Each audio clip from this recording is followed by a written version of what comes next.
श्री स्वामी समर्थ. एक, देवघरामध्ये निरंजनाबरोबर एक लाईटचा दिवासुद्धा असावा.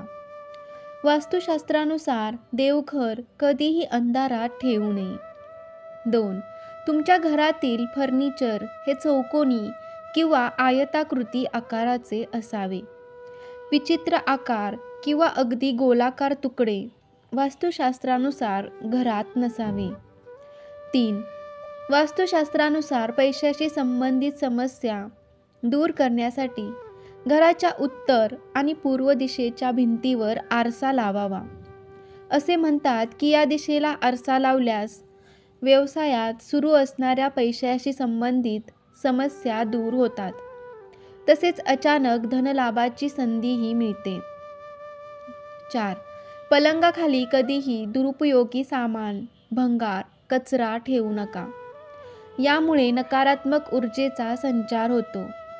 त्यामुळे झोप येण्यात अडथळा निर्माण होतो. त्याचबरोबर घरात आपापसातील मतभेदांमध्ये वाढ होते. या सगळ्यांचा परिणाम म्हणून घरातील सदस्यांना वारंवार अडचणींचा, समस्यांचा सामना करावा लागतो. 5, घराच्या मुख्य प्रवेशद्वारावर कोहळा असा टांगून ठेवावा की घरात प्रवेश करणारी प्रत्येक व्यक्ती त्या कोहळ्याच्या खालून प्रवेश करेल. कोहळ्यामध्ये नकारात्मक शक्ती कमी करण्याचे गुणधर्म असतात. 6, घरामध्ये तुटलेले फर्निचर, चप्पल, बंद पडलेले घड्याळ, भंग पावलेल्या मूर्ती, रद्दी सामान ठेवू नये.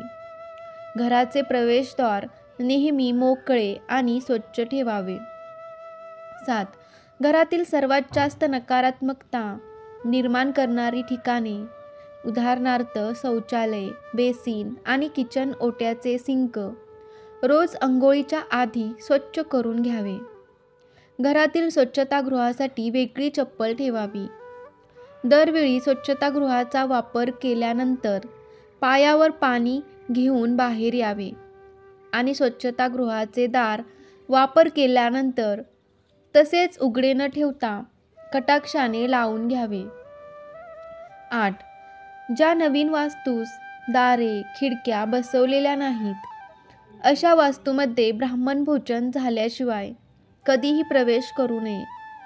कारण अशामुळे निरनिराळ्या आपत्तींना तोंड देण्याचा प्रसंग उद्भवतो. यमंगट योगावर गृहप्रवेश कधीही करू नये. 9, एका मोठ्या संगमरवरी कुंडात उत्तरेस कमळाचे रोप लावावे.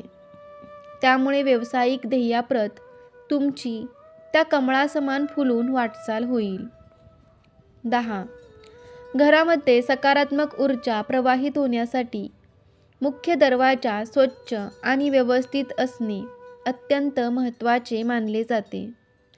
मुख्य दरवाजासमोर कोणतेही मोठे झाड, मोठा खांब किंवा इतर कोणत्याही प्रकारचा अडथळा नसावा याची नोंद घ्यावी.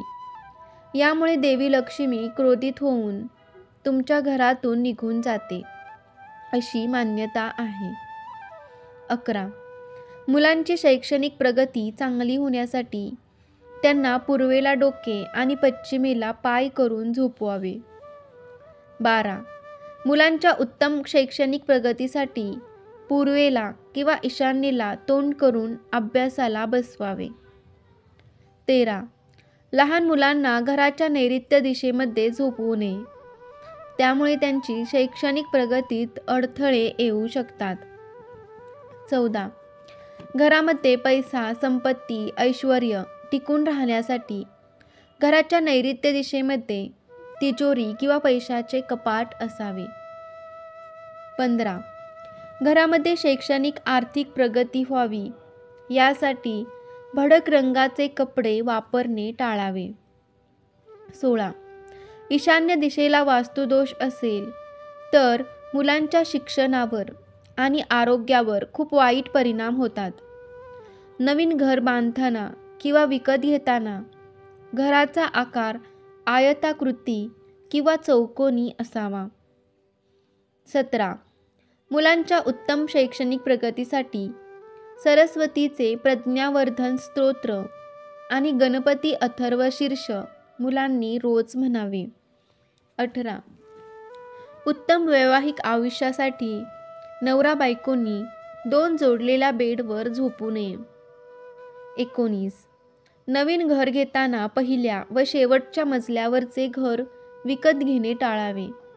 आरोग्यदायी जीवनासाठी घरामध्ये काळा, लाल हे रंग कोठेही येऊ देऊ नये. घर बांधताना यशस्वी जीवनासाठी नैऋत्य दिशेला बोरिंग, विहीर, पाण्याची टाकी बांधू नये. 20. दक्षिणेला पाय करून झोपू नये, कारण आरोग्य, पैसा व मानसिक ताण याची हानी होते. 21. घराच्या मुख्य दरवाजाजवळ उतरता किंवा चढता जिना असेल तर अनेक वाईट घटनांना सामोरे जावे लागते. घराच्या मुख्य दरवाजासमोर लिफ्ट असेल तर घरामध्ये आर्थिक, शारीरिक व मानसिक हानी होते. श्री स्वामी समर्थ. तुम्हाला ही माहिती कशी वाटली कमेंटमध्ये नक्की कळवा. आवडल्यास लाईक करा आणि आपल्या चॅनेलवर नवीन असाल तर चॅनेलला सबस्क्राईब करायला विसरू नका. धन्यवाद.